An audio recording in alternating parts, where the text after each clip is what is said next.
Good evening and welcome to the class. Good evening and welcome to the class.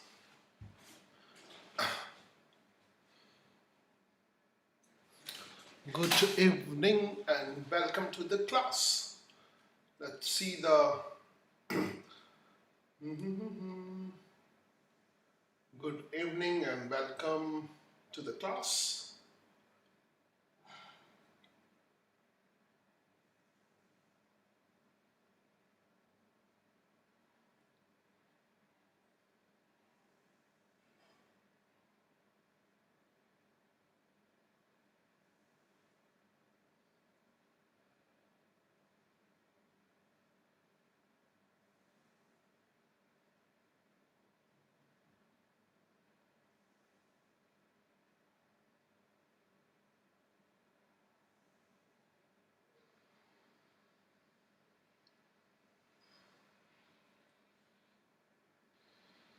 Okay.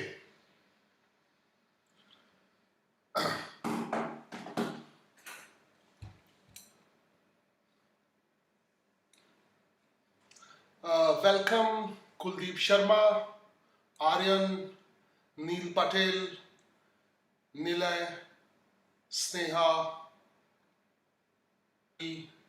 Sahil, Krish, Salma, Rishabh, Jeet Gohil sir please again chain rule. Yes, chain rule को कई बार explain करूंगा, don't take tension. Rishabh good evening and Viram Viram Gohil, Sneha. Okay, तो chain rule पक्का discuss करेंगे, कोई बात नहीं. एक्चुअली मैं अभी तक मैं तुम्हें सारे ब्रह्मास्त्र, डिफरेंशिएशन इंटीग्रेशन ब्रह्मास्त्र है, ठीक है, तो उनकी उसकी तैयारी, ब्रह्मास्त्र की तैयारी करवा रहा था. आज मेरी इच्छा है कि तुम्हें फिजिक्स का इंट्रोडक्शन कराया जाए कि फिजिक्स हमें कैसे पढ़नी. अभी तक मैं तुम्हें हथियार दे रहा था कि फिजिक्स ऐसे पढ़नी है. अब थोड़ा सा फिजिक्स की तरफ चलते हैं, है ना. फिजिक्स का थोड़ा इंट्रोडक्शन हो जाए, हमें फिजिक्स करनी है. तो जैसा मैंने बोला, हम लोग चैप्टर नंबर 3 शुरू करेंगे फिजिक्स में. तो एनसीईआरटी तुम्हें आने के बाद पढ़नी है. और जैसा कि मैंने बोला कि चैप्टर नंबर 3 अगर तुम पढ़ना शुरू करोगे, एनसीईआरटी की किताब, कल मुझसे कोई पूछ रहा था कि किताब कौन सी अच्छी है. एनसीईआरटी की किताबें बहुत अच्छी हैं, क्योंकि एनसीईआरटी की किताब तुम्हें प्रैक्टिकल की तरफ ले जाती है. मतलब किताब एनसीईआरटी की किताब की तरह नहीं अच्छी. एनसीईआरटी की किताब करोगे, अगर तुम खुद नहीं सोचोगे, खुद एनालाइज नहीं करोगे, तुम्हें एनसीईआरटी की किताब समझ ही नहीं आएगी, ठीक है. वो पूरी एनालिसिस पे लिखी हुई किताब है. उसको ऐसा नहीं रट्टा, एनसीईआरटी की किताब से कोई रट्टा नहीं मार सकता, है ना. एनसीईआरटी की किताब से कोई रट्टा नहीं. अक्सर जो गाइड बुक्स वगैरह आती है उससे बच्चे रट लेते हैं, मगर एनसीईआरटी का एक लाइन ऐसा नहीं जिसको तुम रट पाओ. उसने पूरा एक्सप्लेन किया है, उसको प्रैक्टिकली विजुलाइज करोगे. तो आज मैं फिजिक्स मतलब शुरू करने वाला हूं. फिजिक्स अभी तक तुम्हें बेसिक मैथ बता रहा था. बेसिक मैथ मैं बीच बीच में बेसिक मैथ, और क्योंकि बेसिक मैथ एक लंबा चलने वाली प्रोसेस है, तो जितना मैंने बेसिक मैथ सिखा दिया उसका यूज करेंगे.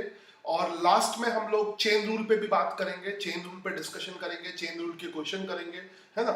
चेन रूल बेसिकली डिफिकल्ट सवालों में यूज होता है, सिंपल सवालों में तो पावर रूल यूज होगा. तो वो डिफरेंशिएट करते रहेंगे, है ना. मीनवाइल तब तक डिफरेंशिएशन की प्रैक्टिस करते रहेंगे. मैं शायद होमवर्क में, ग्रुप में, आई थिंक मैंने सबको ग्रुप में ऐड कर दिया, बीच में मैं होमवर्क भी दे दूं, ठीक है. तो होमवर्क में कुछ क्वेश्चन करते रहोगे. तो जितना तुम्हें डिफरेंशिएशन पढ़ा दिया, उतना फिजिक्स को, मतलब जेई नीट की एडवांस लेवल की फिजिक्स समझने के लिए सफिशिएंट है. मतलब हम लोग क्योंकि जेई एडवांस तक टारगेट मारते हैं, स्कूल का जैसे अगर मुझे सीबीएसई पढ़ाना होता तो मैं इतना डिफरेंशिएशन नहीं बताता. जैसे अगर खाली सीबीएसई पढ़ना है तुम्हें, तो इतना सारा जितना मैंने डिफरेंशिएशन बताया उसकी जरूरत नहीं है, ठीक है. तो 12वीं पास करनी है, जेई नीट एग्जाम नहीं देना है, तो उसके लिए उतना डिफरेंशिएशन सफिशिएंट है जितना एनसीईआरटी के पीछे दिया हुआ है. मगर हमारा टारगेट एडवांस तक है, हम एक्चुअली में बेस जेई एडवांस तक बनाएंगे, इसलिए मैंने बहुत ज्यादा पढ़ा दिया. तो वो ऑब्वियसली स्कूल में भी अब बहुत ज्यादा पढ़ा है तो सिंपल चीजें तो काम आ ही जाएंगी. और बड़ी बड़ी चीज़ों के लिए। तो हमने काफ़ी प्रैक्टिस कर लिया। प्रैक्टिस, हाँ, ये है ऋषभ, मैं इसके लिए होमवर्क में आज क्वेश्चन दूंगा और लास्ट में 5 क्वेश्चन और प्रैक्टिस करूंगा। और डिफरेंशिएशन का चेन रूल अभी मैं फिर से कंटिन्यू करूंगा, है ना। चेन रूल एक बार फिर से समझाऊंगा। चेन रूल थोड़ा डिफिकल्ट है, एक बार फिर से आगे समझाऊंगा, मगर थोड़ा सा टेस्ट चेंज करने के लिए, क्योंकि कहीं ऐसा ना समझ लो कि मैथ्स की क्लास चल रही है। अभी तक मैं बेसिक मैथ, कभी कभी क्या होता है जब मैं बेसिक मैथ पढ़ाता हूँ तो बच्चे मैथ्स का टीचर समझने लगते हैं, तो वो मैथ्स, तो अभी तक मैथ्स में मजा आ रहा था। फिजिक्स में दिमाग लगता है, फिजिक्स में दिमाग लगता है। तो अब मैं देखता हूँ कि फिजिक्स में तुम कितना करते हो, फिजिक्स को कैसे समझते हो, ठीक है। और अभी फिलहाल मैं थोड़ी सी, क्योंकि तुम्हारे सिलेबस में अगर तुम 3rd चैप्टर पढ़ोगे और मेरे बताने के बाद तुम्हें एनसीईआरटी पढ़नी है, आज तुम्हें एनसीईआरटी पढ़ने का भी होमवर्क मिलेगा, ठीक है। तो मैंने स्कूल का सिलेबस पढ़ाने के लिए क्या किया, एनसीईआरटी का पूरा मैंने ग्राफिक्स बना लिया है। तो वो ग्राफिक के थ्रू मैं एक्सप्लेन करूंगा और पूरा एनसीईआरटी 100% फॉलो करके तब जेई नीट की तरफ चलेंगे, ठीक है। तो ऑब्वियसली मैंने पहले बोला था कि 60-70% 9th-10th का है, मैंने कहा था 9th-10th का रिवाइज कर लेना, फिर थोड़ा सा डिफरेंशिएशन का यूज आएगा और जहां पे यूज आएगा वो डिफरेंशिएशन को और रिवाइज करेगा, और रिवाइज करेगा, और डिफरेंशिएशन अभी और हाई लेवल तक ले जाएंगे। अभी कुछ और कंसेप्ट है, जैसे मैक्सिमा मिनिमा के कंसेप्ट है, वो धीरे धीरे मैं दूंगा, एकदम से दे दूंगा तो तुम परेशान हो जाओगे, फिर तुम समझोगे मैथ है। तो अभी तक मैंने बहुत सारे नहीं, मैक्सिमा मिनिमा नहीं दिया है, और धीरे धीरे डिफरेंशिएशन तो मैं छोड़ने नहीं दूंगा, क्योंकि डिफरेंशिएशन मैथ्स में भी है। तो इसके बाद डिफरेंशिएशन खत्म करने के बाद मैथ्स का देख लो, मैथ्स का लिमिट और डिफरेंशिएशन पढ़ना शुरू कर दो, ठीक है। मैथ्स का डिफरेंशिएशन कर सकते हो। तो मैं डेली, अभी आज तो मैं होमवर्क में, कल संडे है तो होमवर्क में डिफरेंशिएशन के क्वेश्चन दूंगा, है ना।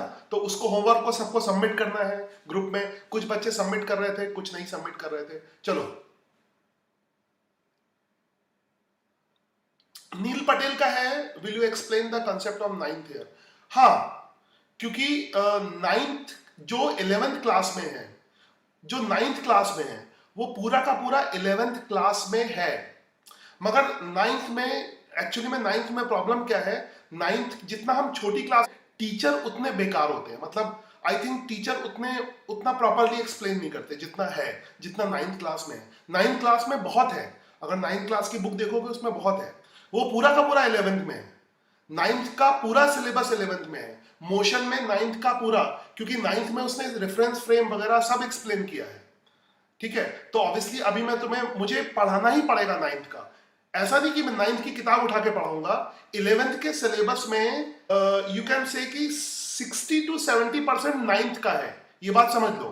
60-70% तुम पहले से पढ़ के, हम, मैं एक्सपेक्ट करता हूं, मतलब जिसने अगर 9th में बहुत अच्छा होता तो 60-70% 11th पढ़ना ही नहीं पड़ता, खाली 40% 11th पढ़ना पड़ता, मगर 9th क्योंकि अच्छा नहीं होता इसलिए प्रॉब्लम होती है। चलो बकवास बंद करता हूँ, शुरू करता हूँ। आज मैं फिजिक्स का इंट्रोडक्शन देता हूँ और प्रेजेंटेशन स्टाइल में, ठीक है। तो मैं तुम्हारे लिए एक एनसीईआरटी का सीधा, और आज एनसीईआरटी पढ़नी है, आज पढ़ने का होमवर्क दूंगा। तो मुझे प्रेजेंटेशन ओपन कर दे दो, लेट मी प्रेजेंटेशन, और पहले फिर मैं तुम्हें थोड़ा समझा के फिर मैं चेक करूंगा, पहले वो उस तरह के बेसिक लेवल के क्वेश्चन दूंगा और तुम कर लोगे, फिर एडवांस लेवल के क्वेश्चन बढ़ाता जाऊंगा, ठीक है। और डिफरेंशिएशन तक पहुंचेंगे, डिफरेंशिएशन का यूज भी कहां पर आएगा वो भी सिखाऊंगा। तो लेट्स मूव फॉरवर्ड, बकवास बंद, आगे शुरू करता हूं, 2 मिनट का वेट करो।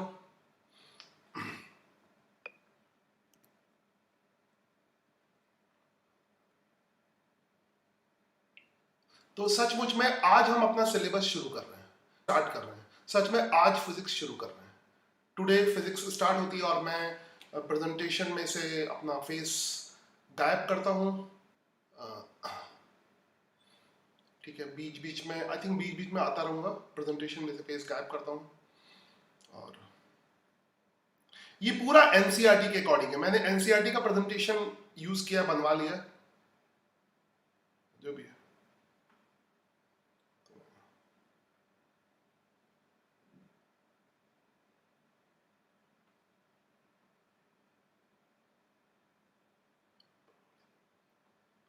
ओके, इसके पहले भी देखो 9th की क्लास में भी यही सब चल रहा था, सेम सिलेबस है, मगर थोड़ा सा डिफरेंट स्टाइल में है, हम एनसीईआरटी फॉलो करते हुए करेंगे। थिंक रब करो थोड़ी देर के लिए। पेन सेलेक्ट कर लूँ एक colour, think I should take red colour. उसके बाद इसको रोल अप कर देता हूँ। ओके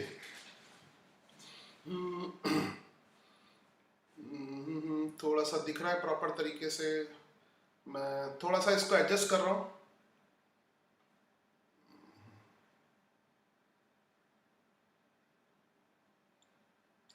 थोड़ा सा एडजस्ट कर रहा हूँ।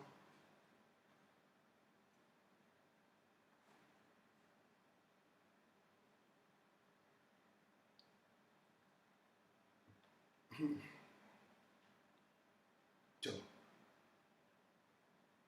And roll up. और ध्यान से देखो, तो ये प्रेजेंटेशन का पहला पार्ट है। यहां पर अब फिजिक्स में पूरा प्रैक्टिकल आएगा, ठीक है। अब प्रैक्टिकल एनालिसिस शुरू कर दो। जैसे सपोज करो हमारे पास एक ब्लॉक है, ठीक है। ब्लॉक पर हम ऐसे फोर्स लगा रहे हैं, तो पहले तुम्हें मोशन की स्टडी करनी है ना। सबसे पहले तुम्हें क्या करना है, मोशन की स्टडी करनी है। तो सबसे पहले मोशन, थर्ड चैप्टर मोशन का ही चैप्टर है जो तुमने 9th में पढ़ा है। 9th का चैप्टर और ये चैप्टर सेम है, ठीक है। तो तुम्हें मोशन की स्टडी करनी है। तो मोशन में क्या होता है, एक हमेशा तब मोशन होगा, ये ब्लॉक ऐसे ही नहीं मूव करेगा, ठीक है। ब्लॉक पे जब फोर्स लगाते हो, ये फोर्स है, फोर्स लगाते हो तो ब्लॉक का मोशन होता है। ब्लॉक फॉरवर्ड डायरेक्शन में मोशन करता है, ब्लॉक फॉरवर्ड मूव करेगा, ठीक है। मोशन की, अच्छा ब्लॉक पे एक तो आदमी होगा जो फोर्स लगाएगा। आई थिंक 9th की चीजें याद आ रही होंगी। एक आदमी होगा जो फोर्स लगाएगा और सरफेस भी एक फोर्स लगाती है, फ्रिक्शन। फ्रिक्शन इसमें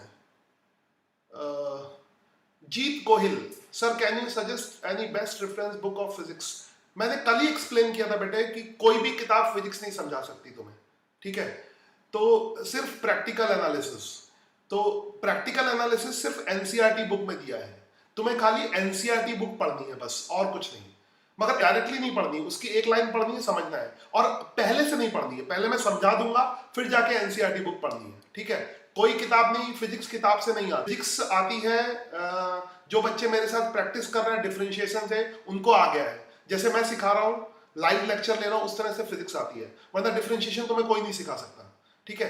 तो अब ये फालतू के क्वेश्चन मत पूछो मेरे से कि हाँ व्हाट इज फ्रिक्शन। अच्छा ये अब देखो, ये जो है ये सब 9th क्लास में था।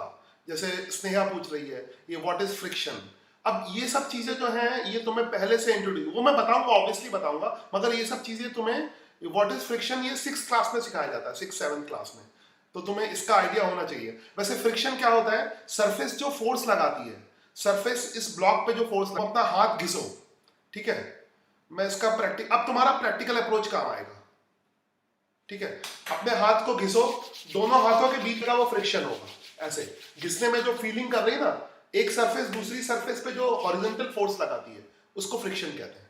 ये लॉज ऑफ मोशन में, मगर ये सब तुम्हें 6th 7th से सिखाया जाता है, ठीक है। तो उसका प्रैक्टिकल आइडिया, अब प्रैक्टिकली हर चीज को फील कर सकते हो, ठीक है। फिलहाल स्नेहा के क्वेश्चन का आंसर ये होगा कि ये जो दिख रहा है, कर्सर दिख रहा है तुम्हें, ये जो सरफेस है, यानी ये जो ब्लॉक है, इसकी लोअर सरफेस और इसकी अपर सरफेस के बीच में जो फोर्स होगा वो फ्रिक्शन होगा। दो सरफेसेस के बीच में जो फोर्स होगा वो फ्रिक्शन होगा। तो फोर्स करके तीसरा, चौथा, 5वें चैप्टर में हम लोग फोर्स की बात करेंगे। खैर, किसी भी बॉडी पे अगर तुम फोर्स लगाते हो तो फ्रिक्शन पीछे की तरफ लगता है, तो बॉडी का मोशन होता है। तो अभी इस चैप्टर में हम मोशन डिस्कस करेंगे। तो मोशन जो है वो फ्री होगा, ठीक है। मोशन को अगर विदाउट फोर्स डिस्कस करते हैं, मोशन की बात करें विदाउट फोर्स, विदाउट फोर्स, अगर हम मोशन की स्टडी विदाउट फोर्स डिस्कस करें, विदाउट फोर्स, है ना। अगर फोर्स की बात ना, विदाउट फोर्स कहते हैं काइनेमेटिक्स। काइनेमेटिक्स, ये खाली वर्ड जान लो, अगर कोई पूछे तो इंफॉर्मेशन के लिए है, इसका कोई यूज नहीं है। कभी कोई पूछ ले कि स्कूल में पूछ ले कि काइनेमेटिक्स क्या होता है, ठीक है। Vikram Gohil, we can also feel friction. हाँ, बहुत जगह हम जमीन पे चलते हैं, विक्रम गोयल जमीन पे चलते हैं तो फ्रिक्शन होता है, ये सब फ्रिक्शन होता है। तो इसीलिए कहता हूँ फ्रिक्शन, और तुम्हें एक्सपेरिमेंट कराए गए होंगे छोटी क्लास में जाना, तुम्हें फ्रिक्शन को फील कराने के एक्सपेरिमेंट कराए गए होंगे, है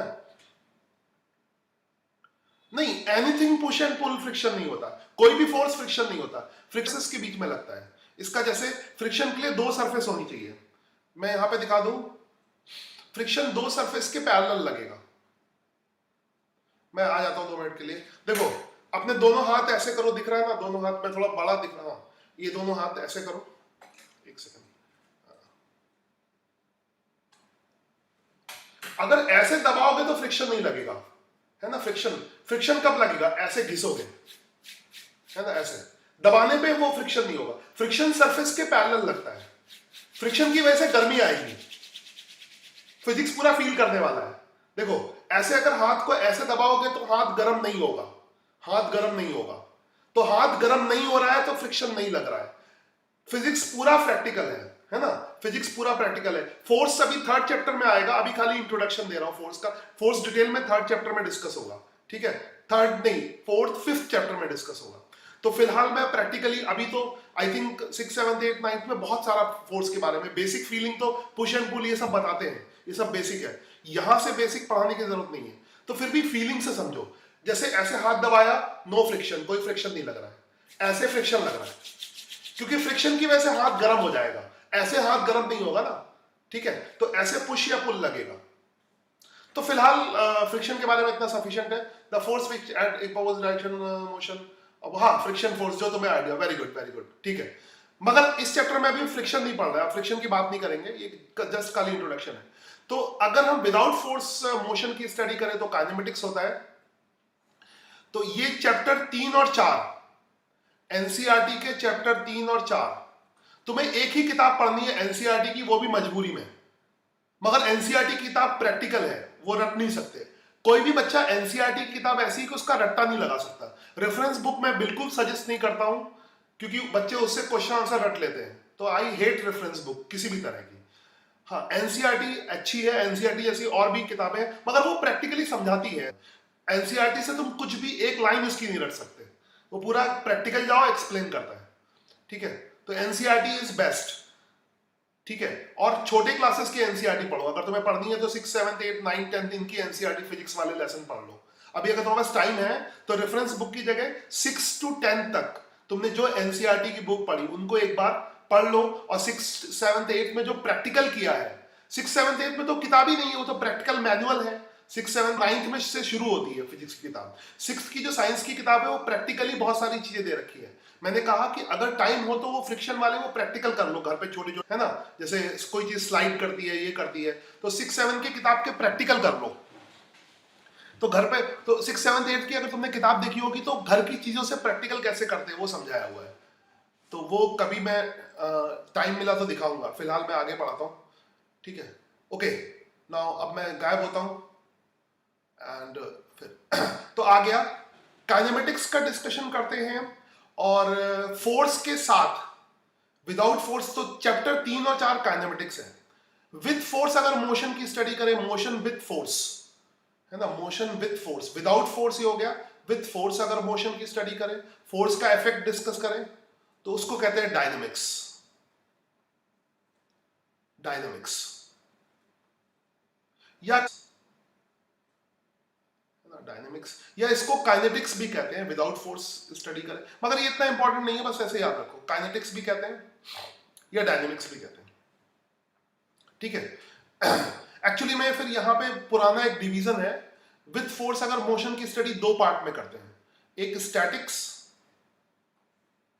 इसके भी 2 पार्ट हो जाते हैं। ये सिर्फ नॉलेज के लिए बता रहा हूं, फालतू चीजें किताबों में दिया रहता है इसलिए बता रहा हूं। स्टैटिक्स, मगर स्टैटिक्स बहुत सिंपल है, स्टैटिक्स का मतलब रेस्ट, ठीक है। ये सवाल मत पूछा कर भाई ये कौन है राजेश, कितने बजे तक तेरा स्टार्ट, सर आज क्लास कितने बजे से, कम से कम 2 घंटे तो होगी, कम से कम 2 घंटे, बाद में तुम्हारी श्रद्धा, ठीक है, एटलीस्ट 2 घंटे 7:30। और अगर बच्चे का, किसी बच्चे ने यस बोल दिया कि और करना है तो 9 बजे तक भी हो सकती है डिपेंड करता है कितना मजा आ रहा है। स्टैटिक्स, और दूसरा है डायनेमिक्स, डायनेमिक्स, ठीक है। तो मोशन की स्टडी अगर रेस्ट पे, स्टैटिक्स क्या होती है? रेस्ट में मोशन की स्टडी, रेस्ट पे मोशन की स्टडी। और बाकी मूविंग ऑब्जेक्ट की स्टडी को डायनेमिक्स कहते हैं। मगर ये सिर्फ इंफॉर्मेशन तो है, बकवास है, ट्रेडिशनल है, इसलिए बता दिया मैंने, क्योंकि कोई बच्चा कहता है सर आपने ये नहीं बताया, तो ये है। ठीक है, आगे बढ़ते हैं प्रेजेंटेशन में, इसको मिटाता हूं मैं, प्रेजेंटेशन में आगे बढ़ते हैं। वेट अ सेकेंड, इसको क्लियर करता हूं।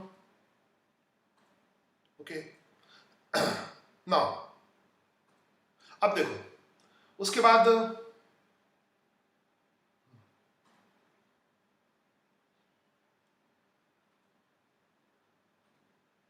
थोड़ा सा तो ये फोर्स लग रहा है, फोर्स लगेगा तब ये मोशन में है, तो हम लोग मोशन की स्टडी करेंगे। नाउ ये सबसे पहले डिफाइन करेंगे पोजीशन ऑफ अ बॉडी, एक बॉडी की पोजीशन डिफाइन करेंगे। हर जगह हमारे पास एक टाइम क्लॉक होगी, एक टाइम क्लॉक हमेशा हमारे पास होगी। थोड़ा सा मैं इसको एडजस्ट कर दूं, एक मिनट, ऊपर लग रहा है, एक मिनट, थोड़ा सा स्क्रीन एडजस्ट कर लेता हूं, 2 मिनट, स्क्रीन लिटिल बिट, नहीं सही है स्क्रीन, स्क्रीन लॉक कर देता हूं, 1 सेकंड, नीचे इसको एडजस्ट करना। Okay, I think it is perfect. हाँ, तो हम लोग पोजीशन ऑफ बॉडी डिफाइन करेंगे। हमारे पास स्टडी करते समय हमेशा एक क्लॉक होगी, तो सबसे पहले हम पोजीशन ऑफ बॉडी पढ़ेंगे। ठीक है, पोजीशन ऑफ बॉडी पढ़ेंगे। यहां पर तुम्हें सबसे पहली जो चीज है कि ऑब्जेक्ट की पोजीशन क्या होती है। अगर तुमने है ना, अगर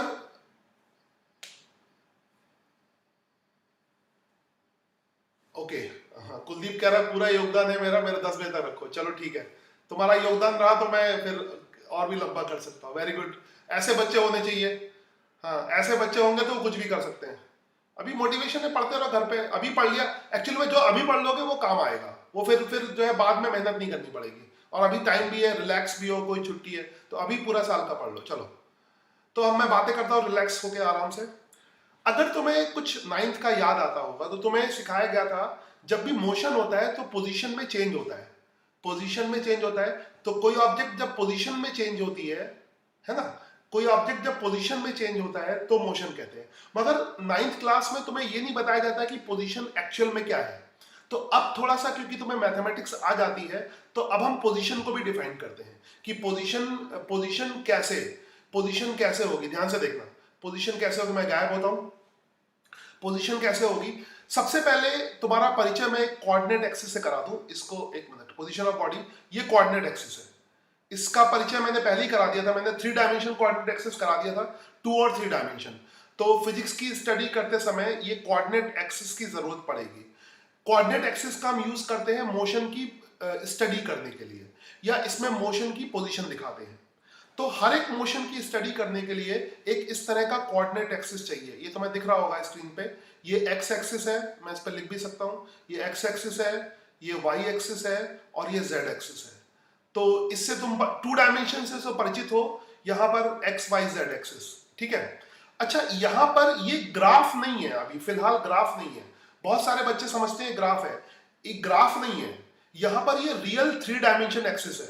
देखो स्पेस दिख रहा होगा थोड़ा सा, एक स्पेस ऐसे, तो ये स्पेस के एक्सिस है, ये ग्राफ के एक्सिस नहीं है। ग्राफ के एक्सिस अलग होते हैं। ठीक है, तो अभी इसको ग्राफ से कंफ्यूज मत होना। ये स्पेस में हमने स्पेस को हम 3 पार्ट में, स्पेस को हम अलग अलग पार्ट में डिवाइड कर सकते हैं। ठीक है, इससे जो मैक्सिमम हम लोग स्टडी करते हैं वो 3 डायमेंशन स्पेस की स्टडी करते हैं। तो हमारा जो प्रैक्टिकल है वो 3 डायमेंशन स्पेस है। ठीक है, प्रैक्टिकली हमारा जो स्पेस है वो 3 डायमेंशन है, 3 डायमेंशन में चारों तरफ है।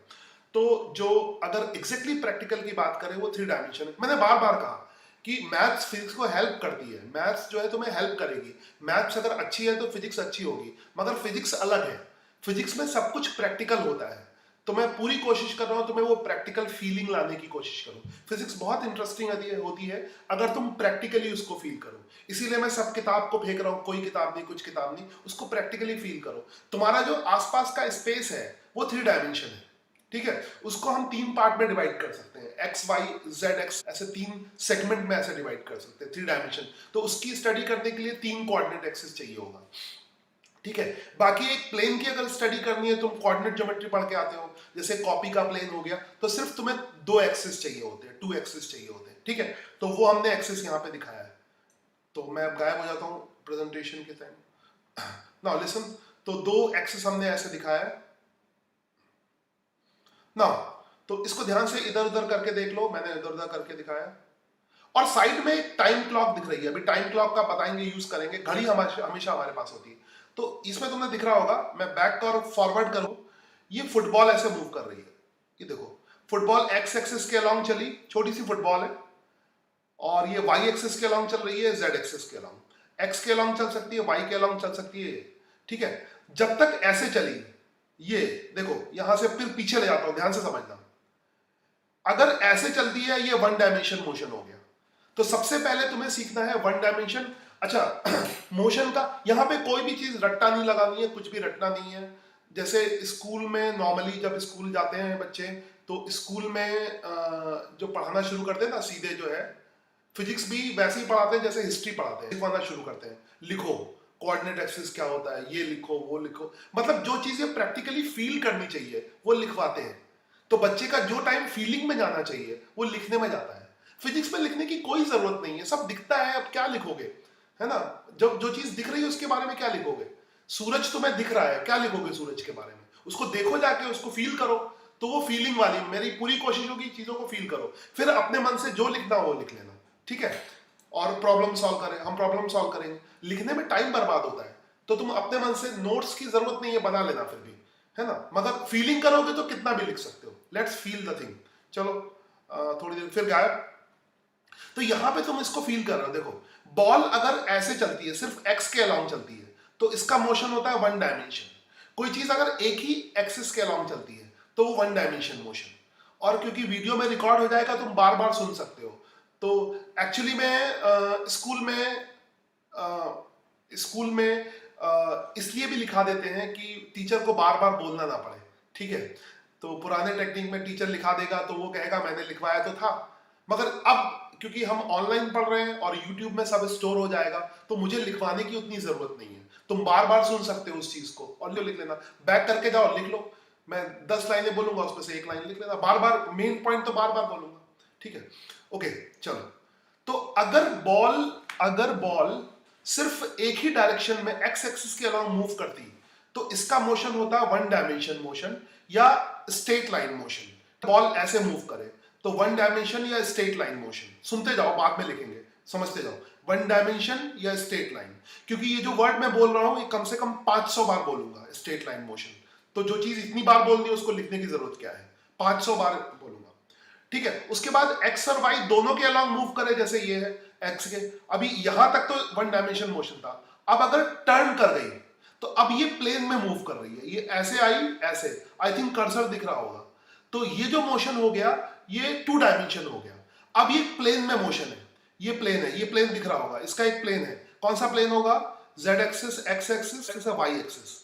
तो अब कहोगे ये एक्स वाई प्लेन में मूव कर रही है, इसके मोशन के अलोंग एक प्लेन बना सकते हो, तो एक्स वाई प्लेन हो गया, ठीक है। फिर आगे बढ़ो, ऐसे, अब ये स्पेस में मूव कर रही है, अगर ऐसे मूव करे, अब ये 3 डायमेंशन मूव कर गई।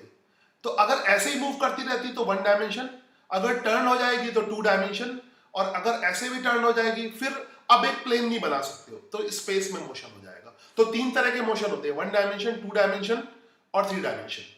1 डायमेंशन मतलब motion in straight line, 2 dimension मतलब एक प्लेन में मोशन, और 3 डायमेंशन मतलब स्पेस में मोशन। अभी और एग्जांपल दूंगा, इसमें और भी एग्जांपल है, देखना।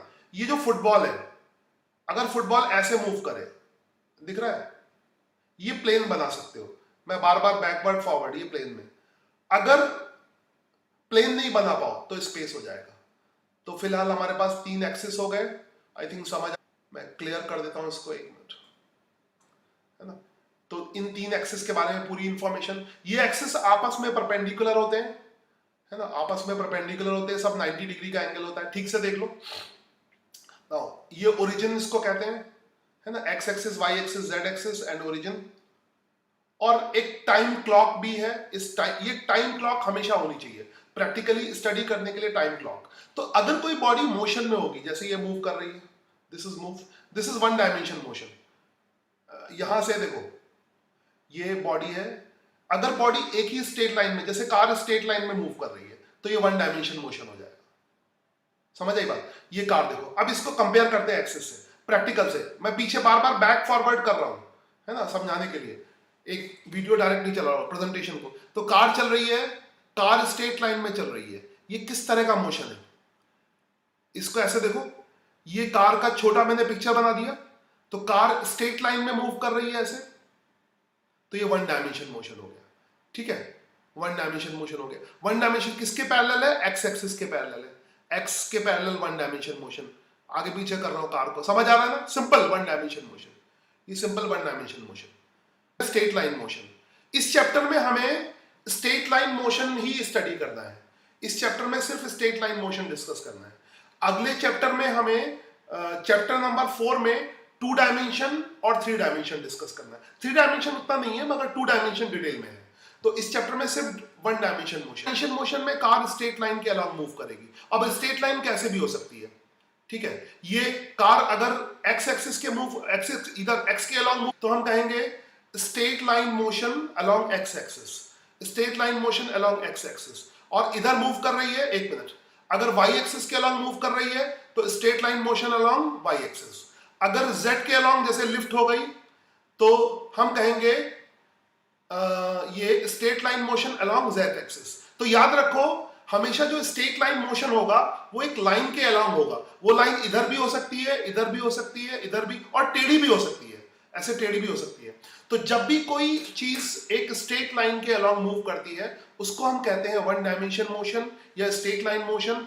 वन डायमेंशन मोशन इसलिए कहते हैं, वन डायमेंशन मोशन इसलिए कहते हैं क्योंकि उस स्ट्रेट लाइन मोशन की स्टडी करने के लिए तुम्हें सिर्फ एक ही एक्सिस चाहिए होता है। स्ट्रेट लाइन मोशन की स्टडी करने के लिए सिर्फ एक एक्सिस चाहिए होता है, इसलिए हम कहते हैं वन डायमेंशन मोशन। ठीक है, थोड़ा मैं रिलैक्स करता हूं, कमेंट करो समझ आया कि नहीं आया, यस और नो। कमेंट यस और नो। नो करोगे मैं रिपीट नहीं करूंगा, नो करोगे पीछे चलेगा। मैं सिर्फ देखना चाहता हूं इतना समझ आया कि नहीं आया। समझ आया बोलो यस। मैंने क्या समझा दिया? डायमेंशन मोशन समझा दिया। ये चैप्टर में ही हम स्ट्रेट लाइन मोशन की बात करेंगे। ठीक है, स्ट्रेट लाइन मोशन की बात करेंगे। तो स्ट्रेट लाइन मोशन में चीज स्ट्रेट लाइन में मूव करेगी। स्ट्रेट लाइन मोशन एक्स के अलोंग भी हो सकता है, वाई के अलोंग भी हो सकता है, और जेड। फिजिक्स सिंपल है, कोई दिक्कत नहीं है। बस फिजिक्स को पढ़ने के तरीके गलत है हम लोगों के। फिजिक्स बहुत सिंपल है। फिजिक्स इसलिए डिफिकल्ट होती है कि लोग गलत तरीके से पढ़ाते हैं। फिजिक्स को इतिहास के तरीके से पढ़ाते हैं। इतिहास के तरीके से नहीं पढ़ना, प्रैक्टिकली पढ़ना उसको। और इसके बाद तुम एनसीईआरटी पढ़ोगे तो तुम्हें ऐसा लगेगा कि एनसीईआरटी तुम्हारी पढ़ी हुई है पहले से। ठीक है, एनसीईआरटी पढ़ी हुई है, क्योंकि एनसीईआरटी जो है वो सीधा तुम्हें प्रैक्टिकल फीलिंग दिलाने की कोशिश करती है। मैं प्रैक्टिकल तुम्हें पहले फील करा रहा हूँ, फिर एनसीईआरटी पढ़ना। तो एनसीईआरटी पढ़ी लगेगी। चलो, सबको समझ में आ गया, वेरी गुड वेरी गुड। आगे बढ़ते हैं। तो ये वन डायमेंशन मोशन हो गया, वन डायमेंशन मोशन हो गया। और ये चैप्टर में सिर्फ हमें वन डायमेंशन मोशन ही डिस्कस करना है, चैप्टर नंबर 3 में। और चैप्टर नंबर 4 में 2 डायमेंशन मोशन है और 3 डायमेंशन मोशन है। Let's move forward.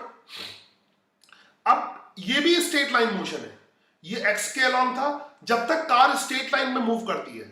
इधर एक्स के अलोंग मूव की, ये 2 डायमेंशन मोशन के साथ देखो, इधर कार है, दोनों ग्राफिक्स को ध्यान से देखना। इधर कार चल रही है, आगे पीछे कर रहा हूं मैं, आगे भी चल सकती, पीछे भी चल, बैक ऑफ फॉरवर्ड चल सकती, कोई दिक्कत नहीं। तो इधर कार ऐसे चल रही है, ठीक है, कार स्ट्रेट लाइन में मूव कर रही है बैकवर्ड फॉरवर्ड, और इधर उसका हम डायग्राम में दिखा रहे हैं। ठीक है, ऐसे। तो ये भी स्ट्रेट लाइन है। ये एक्स वाई जेड के अलोंग नहीं है, मगर ये बीच में किसी एक्सिस, बीच में किसी लाइन पे है, मगर ये भी स्ट्रेट लाइन मोशन है, ये भी वन डायमेंशन मोशन है। तो ये सब वन डायमेंशन मोशन के, ठीक है। तो जरूरी नहीं कि एक्स वाई या जेड के अलोंग चले। अगर कोई चीज स्ट्रेट लाइन में मूव करती है तो वो वन डायमेंशन मोशन होगा। अगर कोई भी चीज स्ट्रेट लाइन में मूव करती है। अब ये 2 डायमेंशन मोशन है। ठीक है, बैक करके मैं वीडियो का बैक और फॉरवर्ड कर रहा हूं, डायरेक्टली नहीं दिखा रहा। यहां से तोप से गोला छोड़ा, तो उसका डायग्राम यहां पे दिखा रहा हूं, तोप से गोला। अब ये तोप का गोला ये स्ट्रेट लाइन में ट्रैवल नहीं कर रहा है, मगर जिधर ये ट्रैवल कर रहा है उधर तुम एक प्लेन बना सकते हो। तोप का गोला ध्यान से देखना, ये जिधर ट्रैवल कर रहा है, देखो यहां पे देखना, मैं तुम्हें फिर से बैक ले जाता हूं, यहां समझाता हूं। ये जो प्लेन है, बैक फॉरवर्ड कर रहा हूं मैं जानबूझ के बैक और फॉरवर्ड कर रहा हूं तुम्हें समझाने के लिए, है ना। तो ये जो प्लेन है, यहां पर तोप का गोला मूव कर रहा है इस वाले प्लेन में। कौन से प्लेन में? ये वाले प्लेन में, ZX प्लेन में। मैं इसको डिजाइन कर देता हूं, ये ZX प्लेन में। इस समय तोप का गोला ZX प्लेन में मूव कर रहा है। ठीक है, ZX ऐसे प्लेन बन जाएगा, ZX प्लेन होगा। तो अब ये प्लेन है, ठीक है, ये आई थिंक मैं दिखा पा रहा हूं ढंग से, ये ZX प्लेन है ना। फिर से मैं प्रॉपर तरीके से दिखाने की कोशिश करता हूं, ये ZX प्लेन है, ये ऐसे प्लेन है, ऐसे, दिस इज प्लेन, ठीक है, इस वाले प्लेन में मूव कर रहा है, फीलिंग है ना, इस वाले प्लेन में मूव कर रहा है, तो ये प्लेन में हो गया, ठीक है। तो ये समझ आया। फिर अगर ऐसे फायर करते हैं, इधर फायर किया हमने, एक सेकंड, इधर फायर किया ये, और फिर इधर फायर करते हैं, तो किस में होता है, ZY प्लेन में। ये देखो, इधर फायर, प्लेन बदल गया, मगर इसके मोशन के अलोंग एक प्लेन बना सकते हो, इसके मोशन के अलोंग ये वाला प्लेन बना सकते हो, ये वाला प्लेन। अब ये ZY प्लेन है, ठीक है, ये प्रैक्टिकल फीलिंग आनी चाहिए, ZY प्लेन है, तो ये है 2 डायमेंशन मोशन Z। अगर स्ट्रेट लाइन मोशन नहीं है, अगर स्ट्रेट लाइन मोशन नहीं है तो मोशन इन प्लेन होगा, अगर स्ट्रेट लाइन मोशन नहीं है तो प्लेन में मोशन होगा, सिंपल सी बात है, ठीक है। तो ये प्लेन में मोशन है, तो ये ZY प्लेन हो गया। और तो ये एग्जांपल किसका हो गया, 2 डायमेंशन मोशन का। इसको हम पढ़ेंगे चैप्टर नंबर 4 में, 2 और 3 डायमेंशन। तो अगर मोशन, याद रखोगे हमेशा, अगर मोशन स्ट्रेट लाइन में होता है, स्ट्रेट लाइन किधर भी हो सकती है, एक्स एक्सिस के अलोंग, वाई एक्सिस के अलोंग, जेड एक्सिस के अलोंग, किधर भी अगर स्ट्रेट लाइन है, कोई भी अगर स्ट्रेट लाइन में मोशन हो रहा है, एक्स के अलोंग, वाई के अलोंग, जेड के अलोंग, स्ट्रेट लाइन मोशन, तो वो सिंपल स्ट्रेट लाइन मोशन है। अगर तुम मोशन के अलोंग स्ट्रेट लाइन ना बना पाओ, एक प्लेन बना पाओ, जैसे तोप का गोला कौन सा प्लेन था, ZX प्लेन, कोई ना कोई प्लेन बना लोगे, ठीक है। आई थिंक इस प्लेन की तुम्हें फीलिंग होगी, स्ट्रेट लाइन को एक्सिस से दिखाते हैं, प्लेन को 2 एक्सिस से दिखाते हैं। अगर तुमने कोऑर्डिनेट ज्योमेट्री पढ़ी होगी तो कार्टेशियन प्लेन नाम सुना होगा, कार्टेशियन प्लेन, है ना, कार्टेशियन प्लेन जो है, तो कोऑर्डिनेट तुम जो पढ़ के आओ 10th क्लास में, कार्टेशियन प्लेन, तो उसमें 2 एक्सिस होते हैं, ठीक है। तो अगर तुम मोशन के अलोंग प्लेन बना पाओ तो मोशन इन अ प्लेन हो जाएगा। अगर स्ट्रेट लाइन बना पाओ, मोशन इन स्ट्रेट लाइन। अगर तुम किसी भी मोशन के अलोंग एक प्लेन बना रहे हो तो मोशन इन प्लेन। अगर प्लेन और स्ट्रेट लाइन नहीं, प्लेन भी नहीं बना पाओ तो हो जाएगा मोशन इन स्पेस। तो मैं दिखाता हूं अब मोशन इन स्पेस। तो तोप के गोले का एग्जांपल क्या हो गया, एग्जांपल दे के दिखाता हूं, कोई एग्जांपल रटना नहीं है, सब प्रैक्टिकल है। तुम 50 एग्जांपल खुद सोच सकते हो, है ना, खुद सोच सकते हो।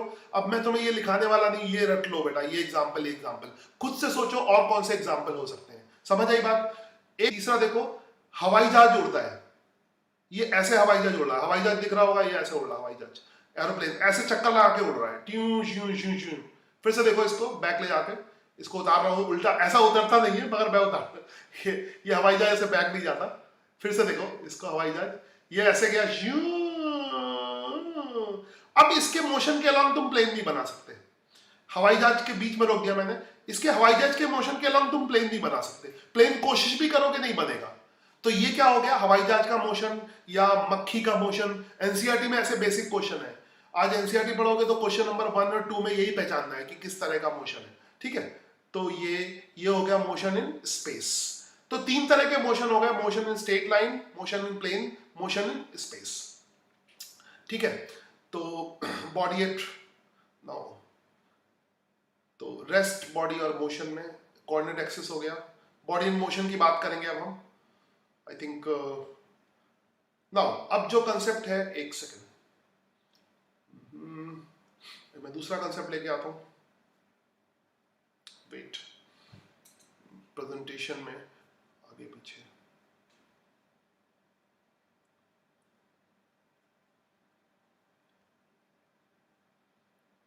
Wait a second. Straight line motion को हम लोग अभी मत देखना, रेक्टिलिनियर मोशन भी कहते हैं, ओके। नाउ तो अभी तक हमने ये देखा, सारे प्रेजेंटेशन नहीं दिखाना है, बीच बीच में दिखाऊंगा,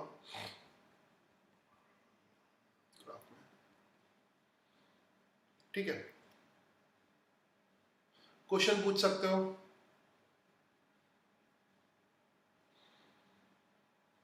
if a car move up in a hill, that in which dimension it is, खुद डिसाइड करो। जीत का क्वेश्चन है, जीत गोयल का क्वेश्चन है।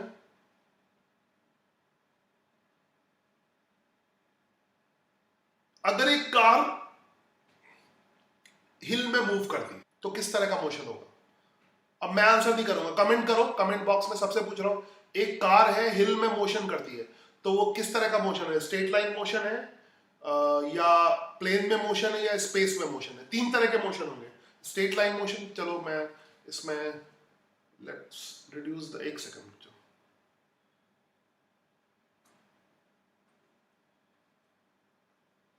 वेट अ सेकंड, तब तक तुम आंसर दे सकते हो। तो हमने तीन तरह के मोशन पढ़े हैं। मोशन को तुम तीन पार्ट में डिवाइड कर सकते हो। ठीक है, हटा लेता हूं। Straight line motion,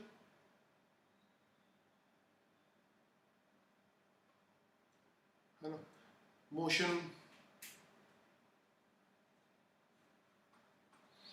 SLM, straight line motion, है ना, शॉर्ट में लिखता हूं। Motion in plane, in plane,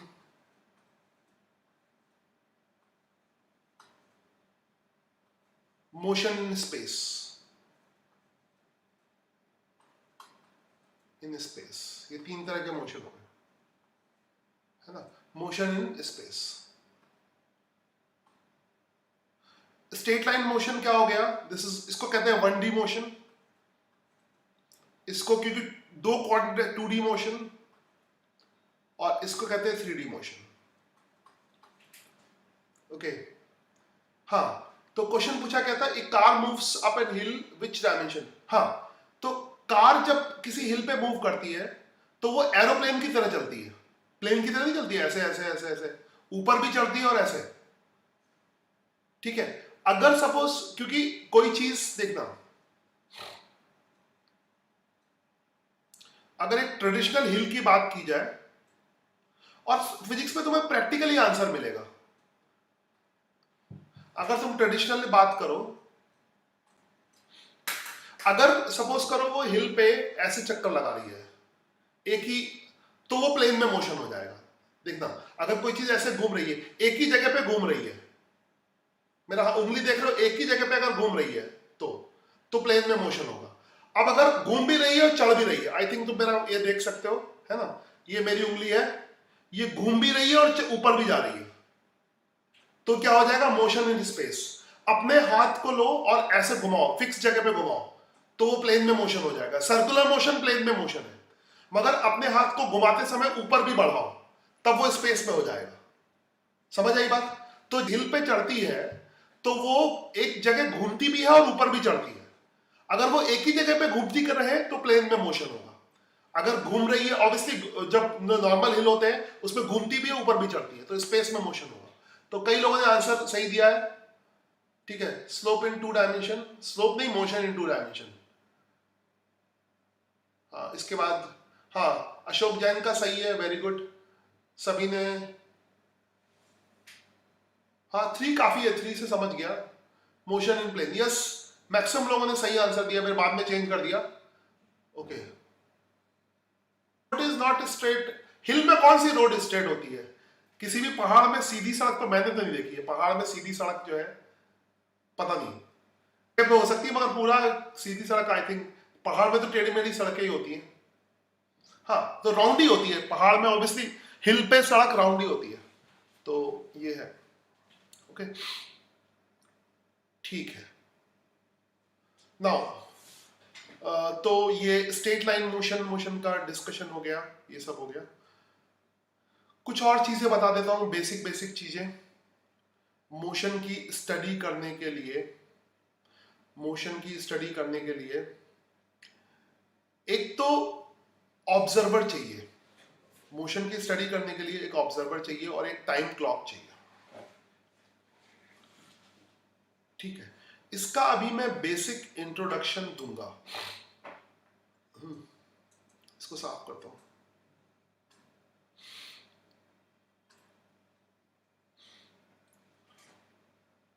अगर सपोज करो कोई कोई चीज बना लेता हूं, एक मिनट, कुछ बना लेता हूं।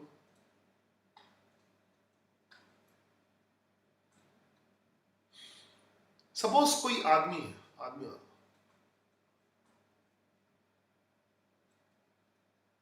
आदमी को आदमी देख सकता है, मगर फिलहाल मैं बस बनाता हूं। प्रैक्टिकल कोई भी एग्जांपल लेता हूं, मैं कोई बस बनाता हूं। ये कोई बस हो गई, ठीक है, बस ये चल रही है, इधर जा रही है। अब इस बस, ये बस हटा रहा हूं, एक मिनट, ट्रांजिशन, हाँ फेस आगे हटा रहा हूं, फेस को नीचे कर देता हूं, छोटा कर देता हूं, एक सेकंड रुक जाओ।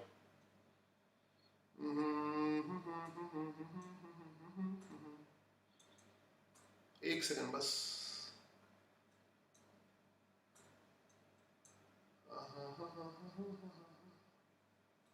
छोटा और साइड में लेता हूं,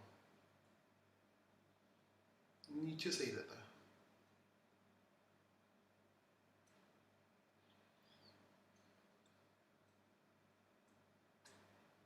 चलो फेस एडजस्ट कर लिया मैंने। हाँ, तो कोई चीज ऐसे चल रही है, कोई चीज, ये भी तुमने 9th क्लास में पढ़ी हुई है, यहाँ पे स्टाइल बदल के बताओ। कोई चीज अगर चल रही है, तो कोई चीज चल रही है तो तभी चल रही है जब आदमी है, ठीक है, ये इसको कहते हैं ऑब्जर्वर।